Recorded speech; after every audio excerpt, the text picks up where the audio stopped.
What's up, Disney Dudes and Dudettes? In this video, we'll be talking about what if Disney's Midsummer Night's Dream coming up.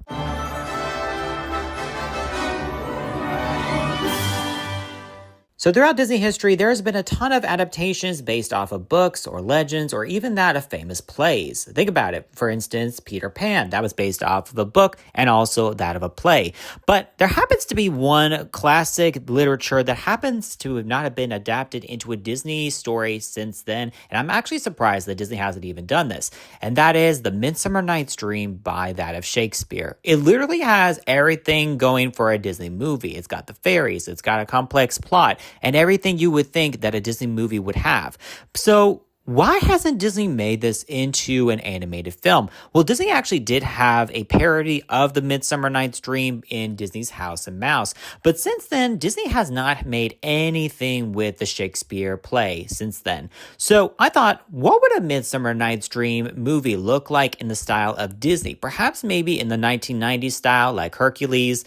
I mean, because they both take place in Greece, so like, why not? So here's a bit of concept art and also what the potential storyline would be if Disney had done it in the 1990s style. So without further ado, let's get into it. So of course, with it being the same setting of that of Greece, you have to have the muses in Hercules. It's like a golden rule, especially for Disney storytelling. So instead of them telling about the greatness of the heroes in the tale, they're actually talking about a warning and that of a tragic fairy tale taking place between that of two fairy rulers. The first one being that of the fairy queen Titania, and the other one being that of Orion, the fairy king.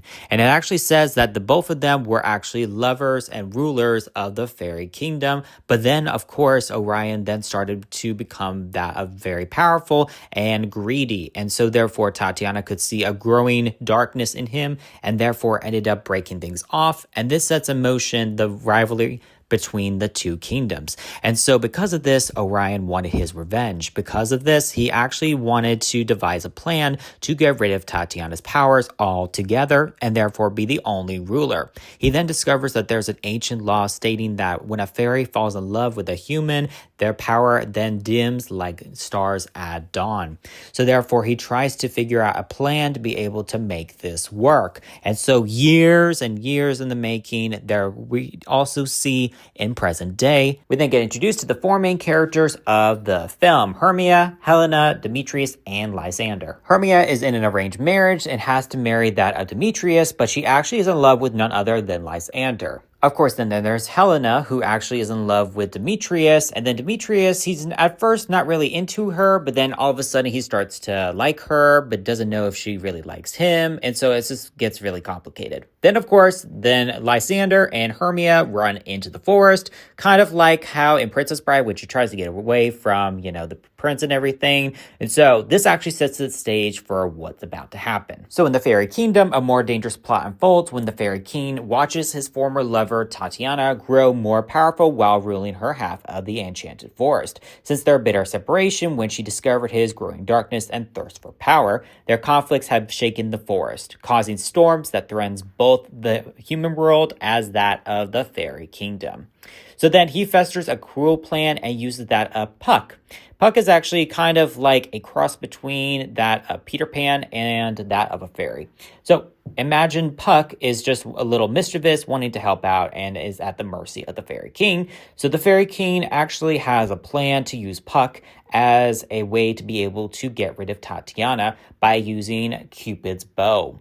So long story short, Puck notices that there is tension between Hermia, Helena, Demetrius, and Lysander and tries to fix it. But of course, with you using, Cupid's arrow, his aim is wrong. So therefore, he hits it at the wrong people and they start to fall in love with the wrong person. Hence how the original play is, but with a twist.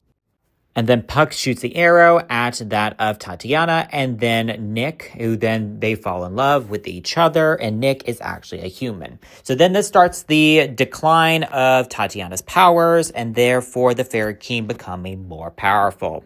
So Puck at first thinks that this is all one big joke, but then all of a sudden things start escalating in the wrong way. The forest literally starts to wither away, and this actually affects and starts cascading into the human world and is starting to unravel it and cause absolute chaos. We're talking earthquakes, tornadoes, the whole shebang. But other than that, it doesn't end there. Now, here's where things get an absolute crazy turn, and that is when Helena actually makes the ultimate sacrifice and saves Demetrius from a boulder that's about to fall on top of him because of the forest crumbling. With this ultimate sacrifice, very similar to that of Meg and Hercules, everybody is no longer affected by the love arrows and sees the damage unfolding all too late. And especially that of Orion, he realizes that he made an absolute big mistake and it's absolutely crumbling and destroying everything in its path.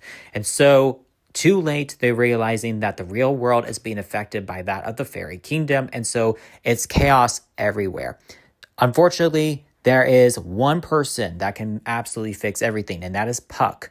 But in order to fix everything, he would have to reverse time. In order to do so, he has to make an ultimate sacrifice that will be a hefty price tag, and that is that he cannot leave the fairy forest, and so he's there stuck forever. And so with that being said, he then makes his ultimate sacrifice and reverses time, making it almost as if it was a dream. And so all four main characters wake up as if it was a dream, and everything's back to normal. So then we have Hermia and Lysander then get engaged. Her father then realizes that true love is really more important than that of duty. And then Demetrius and Helena actually get engaged as well. So you see a happy ending. And then, of course, Puck is in the fairy forest looking over at the four main characters happily ever after, seeing what could have been had he not changed everything. Now, of course, the Disney movie would not be complete without a song, now would it? Now, here's an original song for the movie of Disney's Midsummer Night's Dream. Take a look.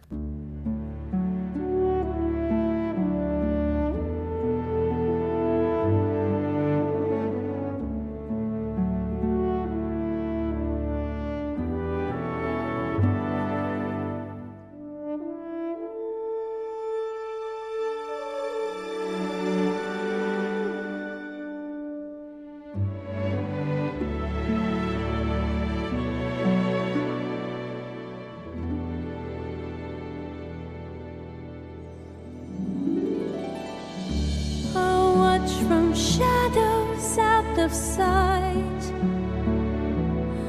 hoping maybe just tonight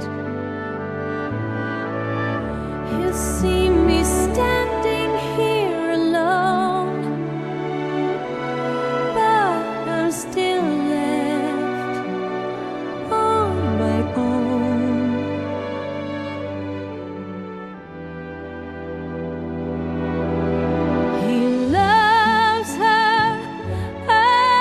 See it clear, but why can't he see me standing near? What fun never enough for him?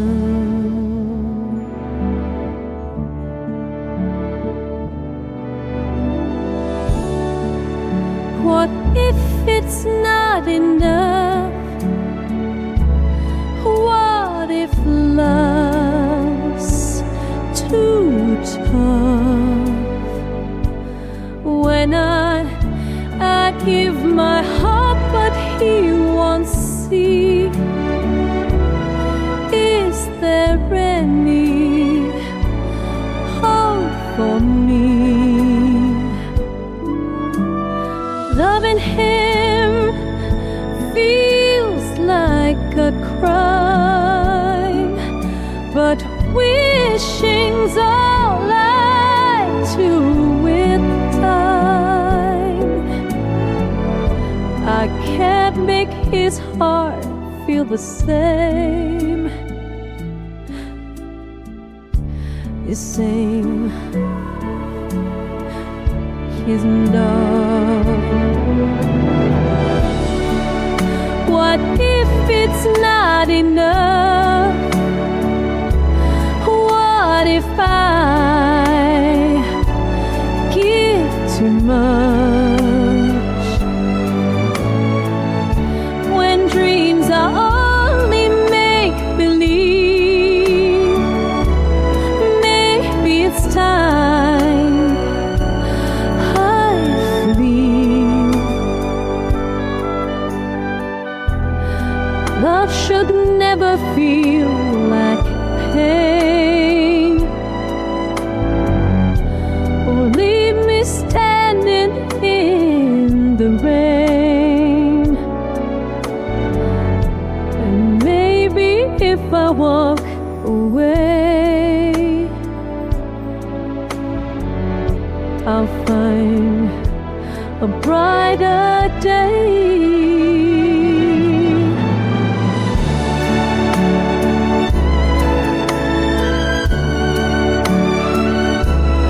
What if love gives you love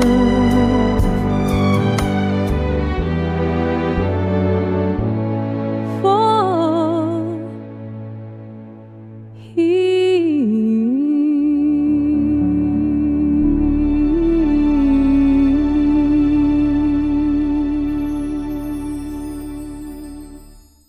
Now, I don't know about you guys, but I can definitely envision this being a big Disney film. Very similar to that, what we've seen in Hercules. It's got that mythology, but also that Disney-fied version with the muses. And absolutely, I just think it would be such a great film. Now, what do you guys think? Would you love to see this? Let me know in the comments below. Thank you guys so much for watching. Hope you enjoyed this video. And if you have any suggestions or ideas of famous plays or books or even literature that you would love to see adapted into a Disney animated film, I would love to know. Leave a comment down below and please subscribe to our YouTube channel and hit the bell icon so you can be notified every Thursday when we have a new video. And as always, have a Disney day.